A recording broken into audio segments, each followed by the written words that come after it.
नमस्कार मेरे प्यारे साथियों। आज मैं आप लोगों के सामने श्रीमद् भागवत महापुराण के सप्तम स्कंद का तृतीय अध्याय लेकर आए हैं। उस अध्याय का क्या नाम है तो हिरण्यकशिपु की तपस्या और वर प्राप्ति। तो हिरण्यकशिपु जो है वो क्यों तपस्या करते हैं और तपस्या करने के पश्चात भगवान प्रसन्न हो जाते हैं और उन्हें क्या वर देते हैं, ये चीज़ हम लोग जानेंगे आज इस अध्याय के माध्यम से। नारद जी ने कहा, क्या कहा?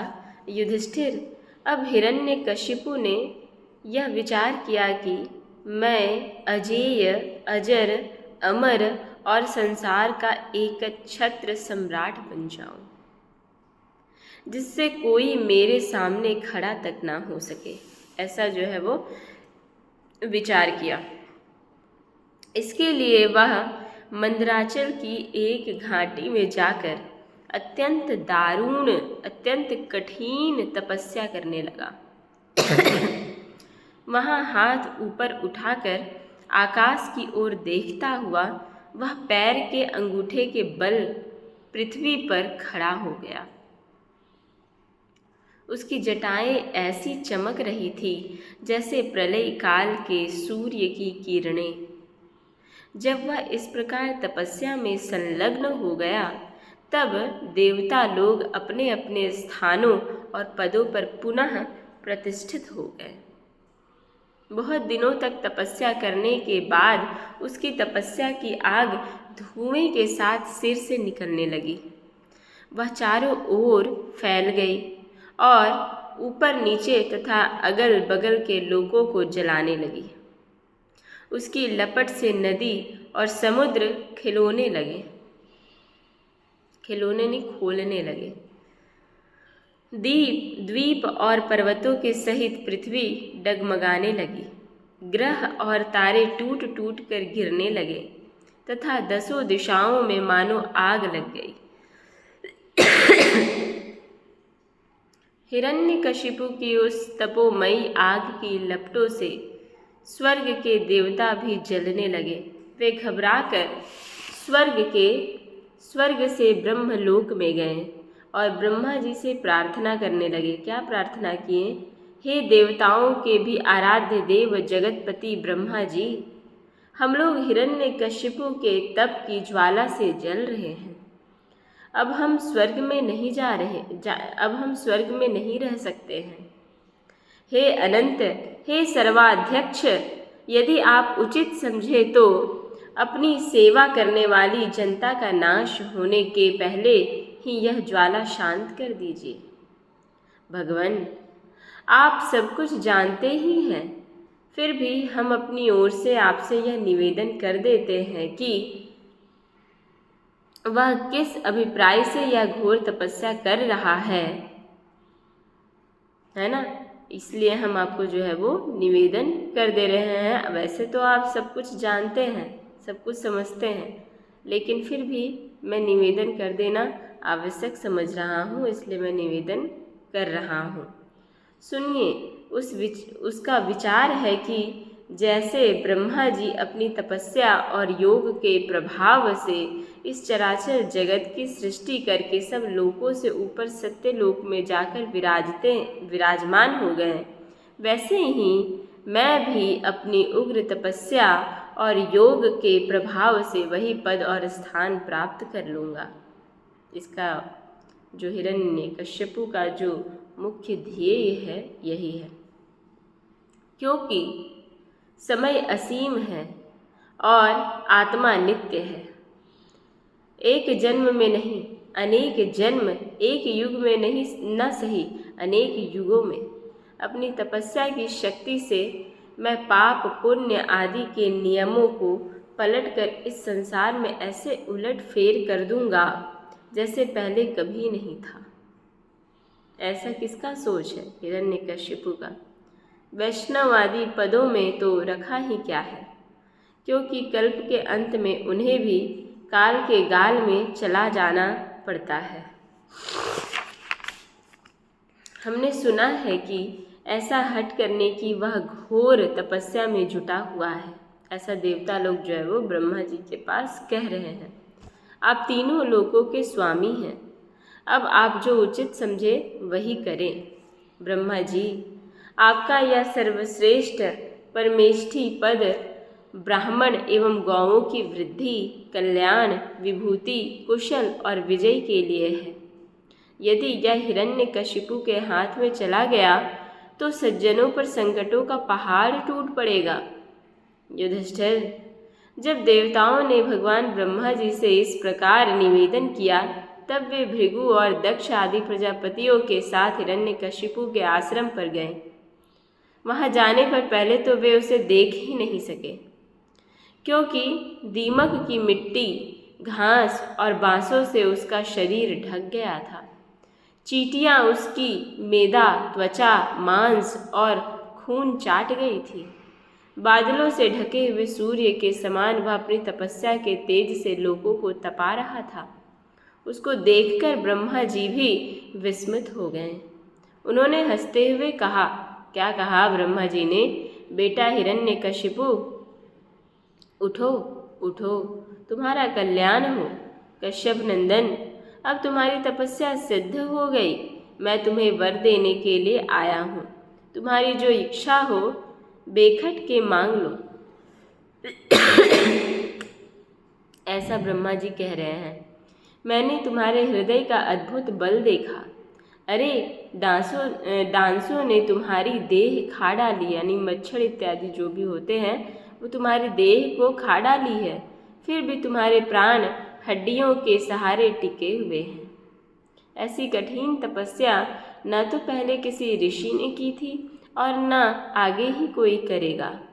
भला ऐसा कौन है जो देवताओं के 100 वर्ष तक बिना पानी के जीता रहे? बेटा हिरण्यकशिपु, तुम्हारा यह काम बड़े बड़े धीर पुरुष भी कठिनता से कर सकते हैं।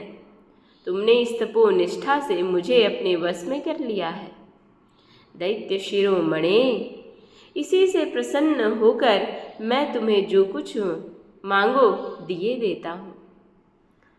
तुम हो मरने वाले और मैं हूँ अमर, अतः तुम्हें मेरा यह दर्शन निष्फल नहीं हो सकता।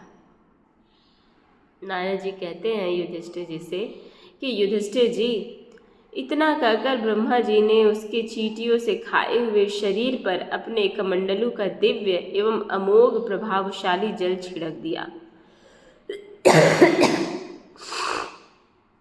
जैसे लकड़ी के ढेर से आग जल उठे, वैसे ही वह जल छिड़कते ही बांस और दीमकों की मिट्टी के बीच से उठ खड़ा हुआ। उस समय उसका शरीर सब अवयवों से पूर्ण एवं बलवान हो गया था। इंद्रियों में शक्ति आ गई थी और मन सचेत हो गया था। सारे अंग वज्र के समान कठोर एवं तपाए हुए सोने की तरह चमकीले हो गए थे। वह नव युवक होकर उठ खड़ा हुआ। उसने देखा कि आकाश में हंस पर चढ़े हुए ब्रह्मा जी खड़े हैं।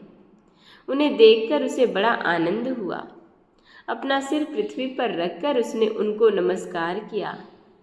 फिर अंजलि बांधकर नम्र भाव से खड़ा हुआ और बड़े प्रेम से अपने निर्निमेष नयनों से उन्हें देखता हुआ गदगद वाणी से स्तुति करने लगा। उस समय उसके नेत्रों में आनंद के आंसू उमड़ रहे थे और सारा शरीर पुलकित हो रहा था। हिरण्यकशिपु ने कहा, कल्प के अंत में यह सारी सृष्टि काल के द्वारा प्रेरित तमोगुण से घने अंधकार से ढक गई थी। उस समय स्वयं प्रकाश स्वरूप आपने अपने तेज से पुनः इसे प्रकट किया। आप ही अपने त्रिगुणमयी रूप से इसकी रचना, रक्षा और संहार करते हैं। आप रजोगुण, सत्वगुण और तमोगुण के आश्रय हैं। आप ही सबसे परे और महान हैं। आपको मैं नमस्कार करता हूँ। आप ही जगत के मूल कारण हैं। ज्ञान और विज्ञान आपकी मूर्ति है। प्राण, इंद्रिय, मन और बुद्धि आदि विकारों के द्वारा आपने अपने को प्रकट किया है। आप मुख्य प्राण सूत्रात्मा के रूप से चराचर जगत को अपने नियंत्रण में रखते हैं। आप ही प्रजा के रक्षक भी हैं। भगवान, चित्त, चेतना, मन और इंद्रियों के स्वामी आप ही हैं। पंचभूत, शब्द आदि विषय और उनके संस्कारों के रचयिता भी महत तत्व के रूप में आप ही हैं। जो वेद, होता, अध्वर्यु, ब्रह्मा और उद्गाता इन ऋत्विजों से होने वाले यज्ञ का प्रतिपादन करते हैं, वे आपके ही शरीर हैं। उन्हीं के द्वारा अग्निष्टोम आदि 7 यज्ञों का आप विस्तार करते हैं। आप ही संपूर्ण प्राणियों के आत्मा हैं, क्योंकि आप अनादि अनंत अपार सर्वज्ञ और अंतर्यामी हैं। आप ही काल हैं। आप प्रतिक्षण सावधान रहकर अपने क्षण, लव आदि विभागों के द्वारा लोगों की आयु क्षीण करते रहते हैं। फिर भी आप निर्विकार हैं, क्योंकि आप ज्ञान स्वरूप परमेश्वर, अजन्मा, महान और संपूर्ण जीवों के जीवनदाता अंतरात्मा है। प्रभो, कार्य, कारण, चल और अचल ऐसी कोई भी वस्तु नहीं है जो आपसे भिन्न हो। समस्त विद्या और कलाएं आपके शरीर हैं। आप त्रिगुणमयी माया से अतीत स्वयं ब्रह्म हैं। यह स्वर्णमयी ब्रह्मांड आपके गर्भ में स्थित है। आप इसे अपने में से ही प्रकट करते हैं। प्रभो, यह व्यक्त ब्रह्मांड आपका स्थूल शरीर है। इससे आप इंद्रिय, प्राण और मन के विषयों का उपभोग करते हैं, किंतु उस समय भी आप अपने परम ऐश्वर्यमयी स्वरूप में ही स्थित रहते हैं।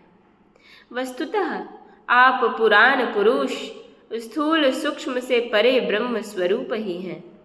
आप अपने अनंत और अव्यक्त स्वरूप से सारे जगत में व्याप्त हैं।